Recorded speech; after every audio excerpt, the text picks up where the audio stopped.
ৰাজ্যত শীঘ্ৰেই পূৰণ হ'ব শিক্ষকৰ খালী পদ নিযুক্তি পৰীক্ষা অনুষ্ঠিত কৰাৰ বাবে সেৱাক দায়িত্ব গ্ৰীষ্ম বন্ধৰ ভিতৰতে সম্পন্ন হ'ব শিক্ষকৰ বদলীকৰণ নিৰ্বাচনী আচৰণ বিধি প্ৰত্যাহাৰৰ লগে লগে ৰাজ্যত পুনৰ আৰম্ভ হৈছে নিযুক্তিকেন্দ্ৰিক প্ৰক্ৰিয়া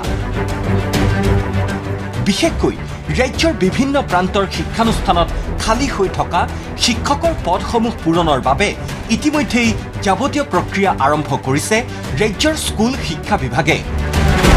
সেই মৰ্মে মাধ্যমিক পৰ্যায়ৰ শিক্ষক পদত নিযুক্তিৰ বাবে ৰাজ্যত প্ৰথমবাৰৰ বাবে অনুষ্ঠিত হ'ব টেট কাম ৰিক্ৰুটমেণ্ট টেষ্ট নিপুণ অসম অভিযানৰ সফল ৰূপায়ণৰ বাবে খণ্ড প্ৰাথমিক শিক্ষা বিষয়াসকলৰ তিনিদিনীয়া কৰ্মশালাত অংশগ্ৰহণৰ অন্তত শনিবাৰে এই কথা অৱগত কৰে শিক্ষামন্ত্ৰী ডাক্তৰ ৰণোজ পেগুৱে টেট কাম ৰিক্ৰুটমেণ্ট পৰীক্ষা এমচিচিৰ কাৰণে গোটেই প্ৰক্ৰিয়াখিনি যেহেতু বন্ধ আছিল এতিয়া এমচিচি প্ৰত্যাহাৰ হোৱাৰ পাছত এই গোটেই প্ৰক্ৰিয়াটো আমি 2 দিনতে আকৌ আৰম্ভ কৰিম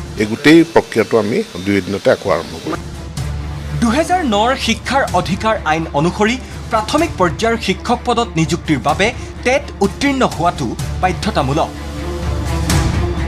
কিন্তু মাধ্যমিক পৰ্যায়ৰ শিক্ষক পদত নিযুক্তিৰ বাবে টেট উত্তীৰ্ণ হোৱাটো মুঠেও বাধ্যতামূলক নহয় তৎসত্ত্বেও ৰাজ্যৰ স্কুল শিক্ষা বিভাগে মাধ্যমিক পৰ্যায়ৰ শিক্ষক পদত নিযুক্তিৰ বাবেও বিগত বৰ্ষলৈকে টেট উত্তীৰ্ণ হোৱাটো বাধ্যতামূলক হিচাপে গণ্য কৰে ইয়াৰ বাবে মাধ্যমিক পৰ্যায়ত যথেষ্ট সংখ্যক শিক্ষকৰ খালী পদ থকা সত্ত্বেও কেৱল মাধ্যমিক টেট উত্তীৰ্ণ প্ৰাৰ্থীৰ অভাৱতেই বিগত বৰ্ষত অসম্পূৰ্ণ হৈ ৰয় গৰিষ্ঠ সংখ্যক শিক্ষকৰ নিযুক্তি প্ৰক্ৰিয়া সেইবাবে মাধ্যমিক পৰ্যায়ৰ সকলো শিক্ষকৰ খালী পদ পূৰণৰ স্বাৰ্থত সম্পূৰ্ণ নতুন পদ্ধতিৰে টেট কাম ৰিক্ৰুটমেণ্ট টেষ্ট অনুষ্ঠিত কৰাৰ বাবে সেৱাক দায়িত্ব প্ৰদান কৰে ৰাজ্য চৰকাৰে অলৰেডি এডভাৰটাইজমেণ্টটো ওলাই গৈছে প্ৰাথমিক শিক্ষাতো সকলোৱে এপ্লিকেশ্যনো গ্ৰহণ কৰা হ'ল ছেকেণ্ডেৰীৰ ক্ষেত্ৰত পৰীক্ষা অনুষ্ঠিত হ'ব গতিকে পৰীক্ষা অনুষ্ঠিত কৰাৰ কাৰণে ইতিমধ্যে আমি সেৱাক এটা ব্লু প্ৰিণ্ট ৰোডমেপ ৰূপৰেখা প্ৰস্তুত কৰাৰ কাৰণে দায়িত্ব দিয়া আছে এমচিচিৰ কাৰণে স্থগিত আছিলে এতিয়া আকৌ ইয়াৰ ভিত্তিতে ৰাজ্যত শীঘ্ৰেই সম্পন্ন হ'ব শিক্ষক নিযুক্তিৰ যাৱতীয় প্ৰক্ৰিয়া